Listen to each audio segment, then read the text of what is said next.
Coming out here week in, week out, to prophesy the downfall of your beloved America. Let the Negroes, this is what I originally wanted to pick up, let the Negroes, Latinos, and Native Americans know that they're the true children of Israel according to the Bible, okay? According to the Bible. Let y'all know that the so-called white man is Esau according to the Bible. Now he's the devil, okay? And the Bible proves that, all right? With all that being said, we're going to say double honor to our apostles of GMS, okay, from El Tahar on down. Bless the elect, all your brothers out there teaching truth and sincerity, enduring truth and sincerity, okay? And we're going to say all praises to Yahweh by Hashem Yahushai. And with that being said, we're just going to get straight into it, okay? Secundarios chapter 8, verse 53. The root of evil is sealed up from you. Weakness and the moth is hid from you. And corruption is fled into hell to be forgotten. Yeah, that's talking about the brothers in the know. That's talking about the elect. Okay, because at the end of the day, we're gonna like I said, Go up to 52 if you want me to. Yeah, we go up to 52. But it says basically what's it basically endure the truth and the devil shall flee from you. I don't know why I can't remember that verse verbatim. All right. Resist the devil and he shall flee from you. Yeah, resist the devil and he shall flee from you. How you to resist the devil? By keeping the law, statutes, and commandments. Okay, but we're going to go a couple verses up. Go ahead. This is Secundarios chapter 8, and really start from 47. Yeah, like the whole chapter Yeah, goes in. okay. You end up going, I try to get a good, nice little spot. Okay. This is Secundarios 8 and 47. For thou comest far short that thou shouldest be able to love my creature more than I. Yeah, that's real important because you people out here got a tendency that you think your judgment is better than the Most High in the Bible. Okay? When you see a flaming faggot walking around, you say, oh, don't tell him nothing. You know what I'm saying? When the Bible says you should put a flaming faggot to death. Okay? But what you believe is that your judgment overrides the judgment of the Most High. And you'll see that in movies. You see that in the movie Noah. They was pushing that real heavy. Okay? That their love for humanity overrided the judgment of the Most High. And that's what the Most High really wanted. You know what I'm saying? All that twisting and conjunction. When the Most High, we know from the scriptures, from King Saul, that if you disobey the Most High commandment, then he ain't dealing with you. Okay? No matter how good or what personal thing you had going. Okay, because in that movie, the reason why they ain't, that bitch, the mother, all right, in that movie she's a bitch, but we're not talking about the biblical wife of Noah. We're talking about that bitch in the movie and Esau's image of her, okay? She was talking about, oh, that's our children, that's your grandchild, but here it is, you'll sit there and watch millions of people die in front of you and starve to death, amongst other things. Which that shows you that that's how Esau is in reality, is that they don't give a fuck about what's going on with other nations. Okay, they care about what's going on with them. If they got a grandchild or a child, a nephew or whatever, then it's a big deal. Okay? Any type of war on drugs, any type of problem they have with any type of drug in real life is meth. You know what I'm saying? Because that affects them. Okay? Like the comedian Cat Williams said, you know what I'm saying? They go hard on Jake behind crack and marijuana and all that because that's in the neighborhoods and they want to come down on us, but you don't hear nothing about steroids and shit, man.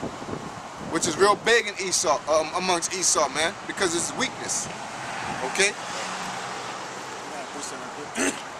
Psalm 73 and 8. They are corrupt and speak wickedly concerning oppression. Yeah, the so-called white man is corrupt. Very corrupt and speak wickedly concerning oppression. Just like I was watching on this this one little video segment where this guy was trying to incorporate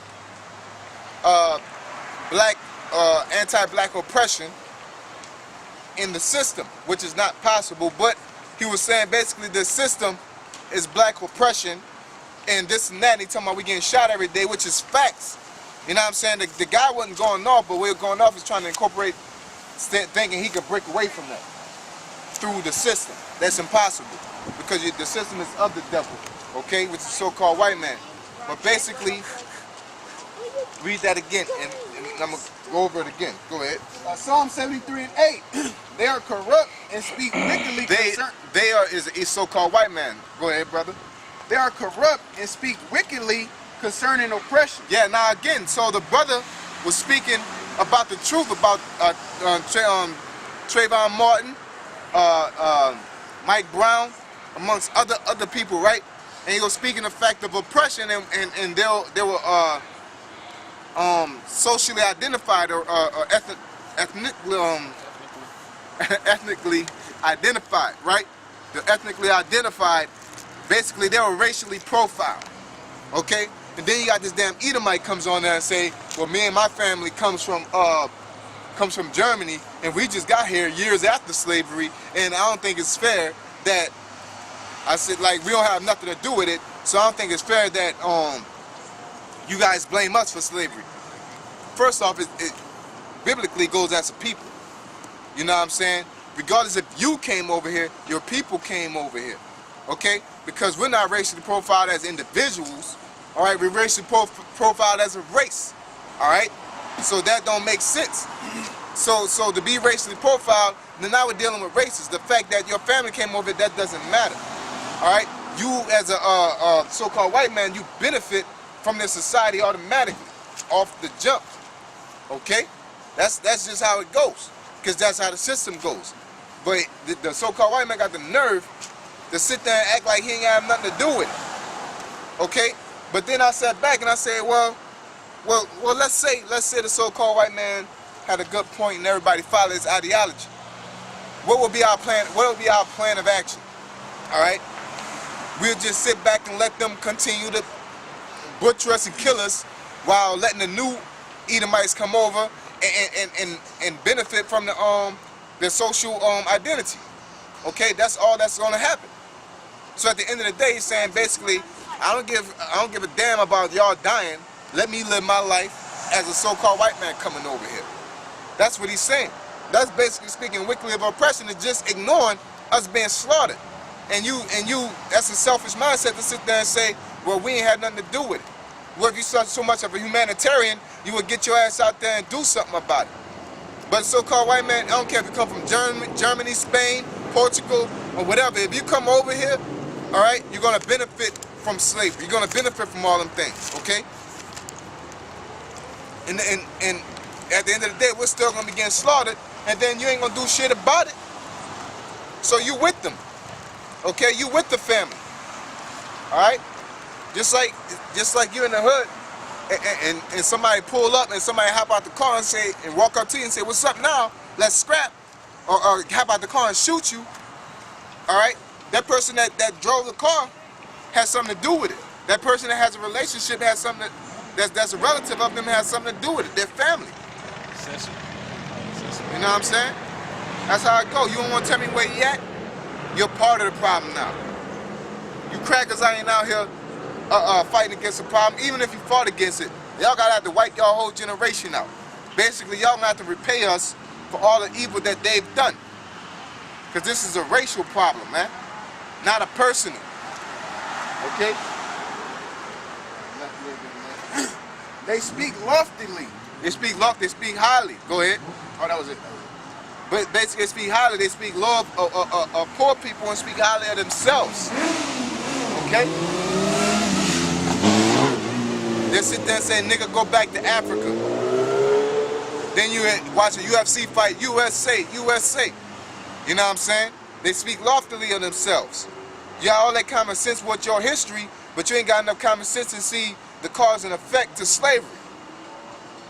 You know what I'm saying? Got the nerve to tell somebody go back to Africa, or you'll see all on the comment boards, you niggas always fight, you niggas always killing each other, you niggas always selling crack and selling dope. And don't know, and then don't want to acknowledge the fact that who put the drugs in the neighborhood, man. Can I say something? Okay, go ahead. At my job, they require certain, security guards to come periodically throughout the week or whatever. But sometimes it be actual cops. They just off duty. And he said himself. He said here in Omaha, he said, well, I was like, we was talking about violence and everything. And they was, you know, black on black crime came up, and he was like, and I was like, yeah, well, you know, mostly happens in North Omaha. He was like, no, you think it really happens in North Omaha? He said that's where the media really covers it at. You know what I'm saying? Because there be shootings all over Omaha, but the media mainly cover it in North Omaha. That way, we're looked at as negative, as a race. You know what I'm saying? That's why it's North Omaha. It's not, you know, it's North Omaha, niggas is down there, but a couple white people ain't violent or nothing like that. But they look at us as a race. Anybody from North Omaha, you're a gang member, or you're nothing. You know what I'm saying? You a nigga to them, man. And that's exactly how they think. That's why being down in North Omaha, your car insurance is more, man, as a race. Because predominantly Negros is in North Omaha.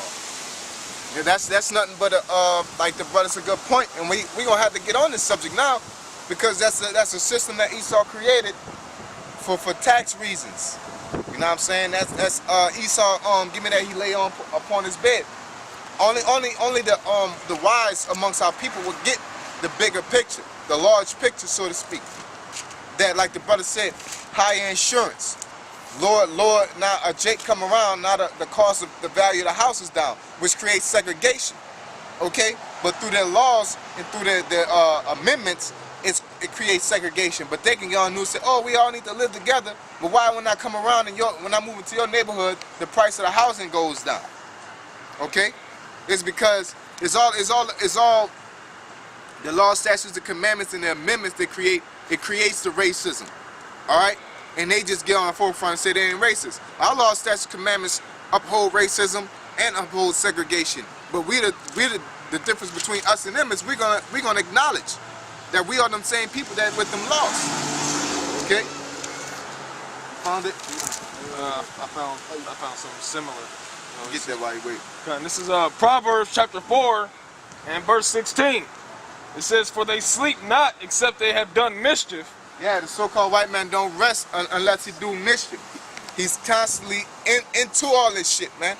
Just past week, I was going over the Federal Reserve and everything, and I was just getting into a lot of different aspects of basically Esau's mischief. All right, from women's liberation. Was it just nothing but an excuse to tax the general population? But at that apparent time, you nigger women have no reason to be divided in your household, to get whites, unless you're a lesbian. But that was some Edomite shit. Edomite started that, influence you niggas, because y'all the majority, okay, as a physical part of American society. They knew y'all a majority, we are a majority as a race. So who not to go for the dumb motherfuckers that will vote for your side? Okay? So they got them to vote for it. Women's Magazine. The CIA funded that. Okay? And basically, you had people that, like, you had a lesbian that was that bitch that did it was sincere in her wickedness. She was really trying to get equal rights between men and women for her personal reason, because she was a lesbian or whatnot. But Esau seen it as, oh shit, if she do that, then we can tax everybody. Okay? And we can tax everybody and create new laws and new taxes. And get more money out to people. You know what I'm saying? So that's a part of Esau's mischief, man. And then nowadays, now it's like people say, well, if you tell a woman about the truth, or you tell a man about the truth, they'll say, well, as far as if you tell them about a household, like saying a man only should work and a woman shouldn't work, they can't see that because Esau hitting you so hard with taxes and prices that y'all both need to work now. But it was at a point that only one needed to work. Okay? But and then you women are weak. You fall for anything. You'll pass any law, take anything, it's just as long as you seen as an equal. Okay, you'll suck any dick, fuck any dick, just to be seen as an equal, man. Basically.